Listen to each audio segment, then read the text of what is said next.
Why? Nan and Pop, why are you still in the donkey old house? We're going to talk about moving the oldies out of the once clever house turned dumb. Stay tuned.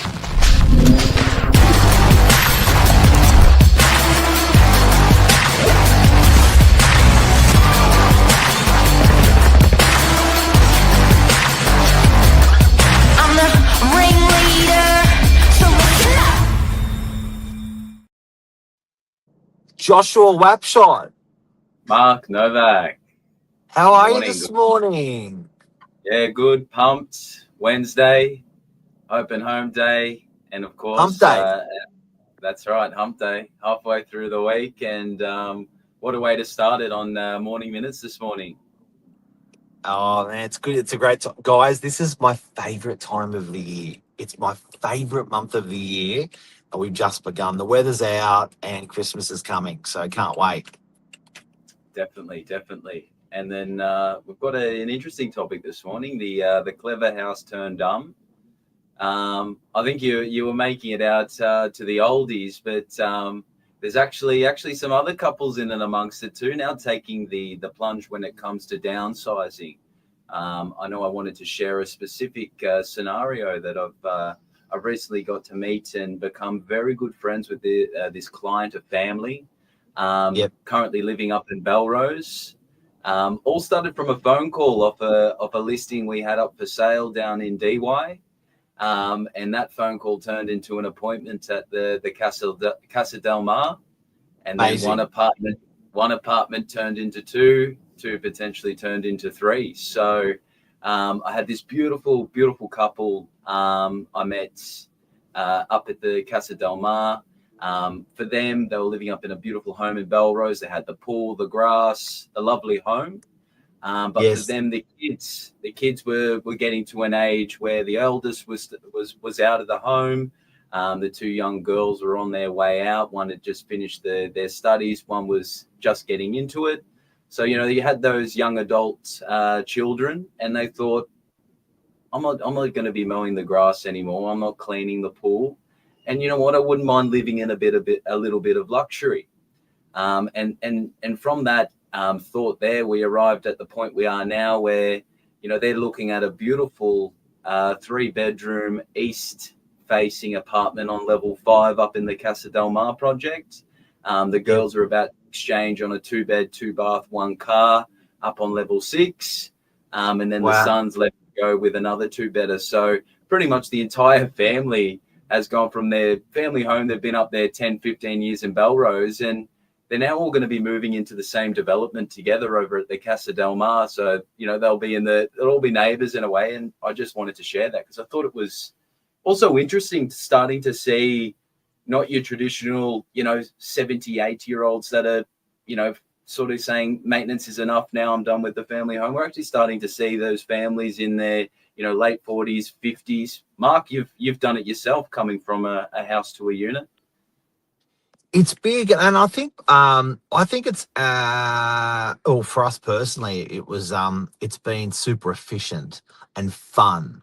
And I think for what you're seeing this family do, traditionally Australians have, you stay in the donkey old house and you die in the donkey old house. You get taken out in a box in the donkey old house. And people are attracted for so many, reasons, beautiful reasons, memories, that they've brought up their kids in the home and even their grandkids in the home. But then I think it gets to a stage where, it's more than enough. It's too much in terms of maintenance, and it's too much in terms of size, and it's too much with all of that upkeep, throughout that property. So they end up turning around and saying, you just do it, and it's sometimes it's good, but I think with your couple, I think it's genius where they've set the kids up, which which we all worry about, for sure, and then they've setting themselves up for a beautiful life where they can just lock it up and leave if they want to travel around Australia, around the world. Yeah, definitely. I think that they were looking for that escape a little bit closer to the beach coming from Belrose. And I think this scenario, we're just having a discussion before coming on air, guys. If this is an existing unit block, this sort of scenario isn't happening. It's good to share the positives and how people are using off the plan opportunities to match their needs and requirements. Because for them, they're given now a leeway time of 12 to 18 months to get the house ready. The girls, by purchasing their first property, obviously a massive step. You're getting yourself in the knack of saving and having to pay that mortgage. It's a bit of a preparation for them as well. So I think, it's a beautiful thing. I mean, I've obviously purchased over there myself, but it's very interesting to see the real trend change.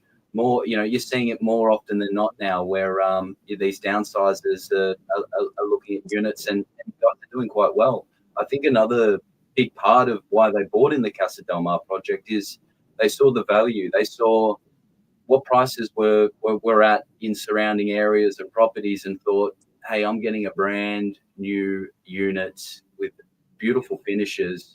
I'm not going to have to renovate for the next 10, 15 years.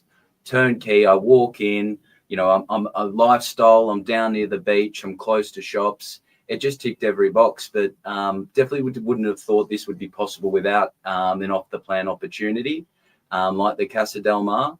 And it looks like it's going to be a harder thing to find. I know we've had a couple of podcasts around the building costs and things like that and acquiring land. So, it'd be good to see people take more advantage of these opportunities while they're there.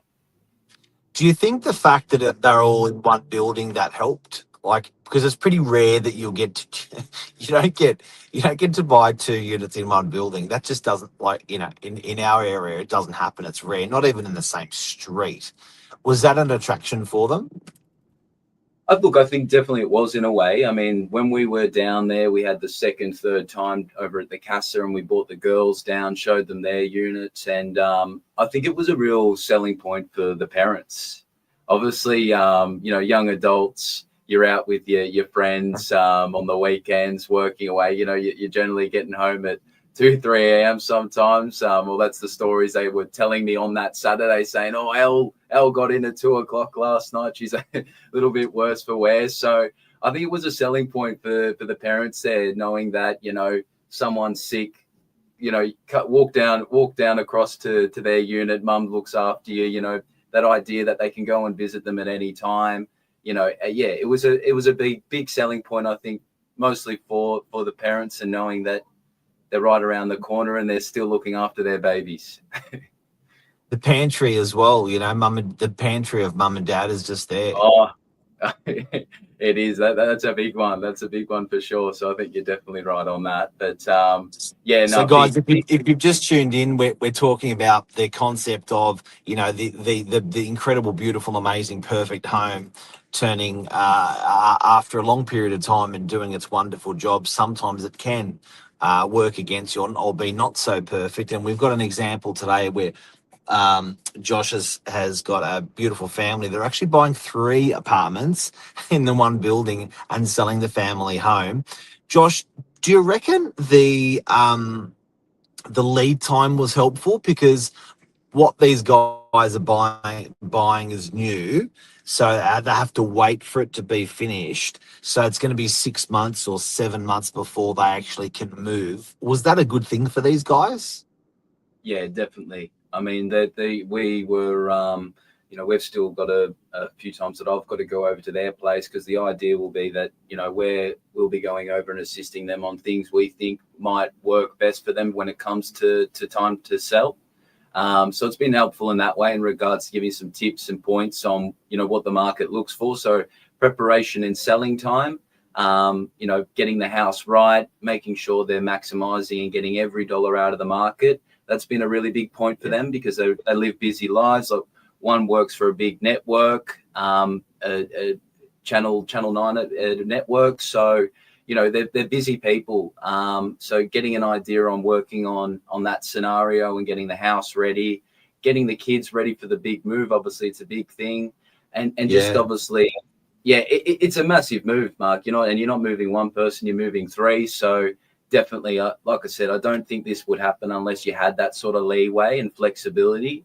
Obviously, to get the house ready when you're moving something you've been in for 10, 15 years, that's a big process. Getting it ready for sale, getting the kids ready for the move, getting themselves ready for the idea of moving as well. Obviously, we see it. A lot of people downsizing from houses, whether they're young or old. The first couple of units they walk in, they generally say, wow, this is a great unit. But it's just such a big difference from coming from a house where I have windows on every wall, every side of every wall. So yeah, I think that whole process has really helped them in making sure that it's the right decision for them as well. So I think that's really important. So in summary today, what we're saying is, guys and girls, if the house is getting too much, you do have options. Have a look at, particularly if your family is still with you, like this example, have a look at off the plan units. You may well find you get good selection. You're not just like, I have to buy that one, it's the only one. You get, all different aspects of the building, all different price points, and then bring your kids with you. Set them up. Exactly. No better investment than property, guys. Love it. Love it, love it, love it. All right, Josh. Thanks, Mark. Thanks, guys. And just know that it's becoming more and more relevant, and you're not the only one. If you're thinking it, you're done with maintenance, done with the big home, and looking for a bit of luxury, convenient living. Thanks, guys. Do it. Do it. Do it. See ya.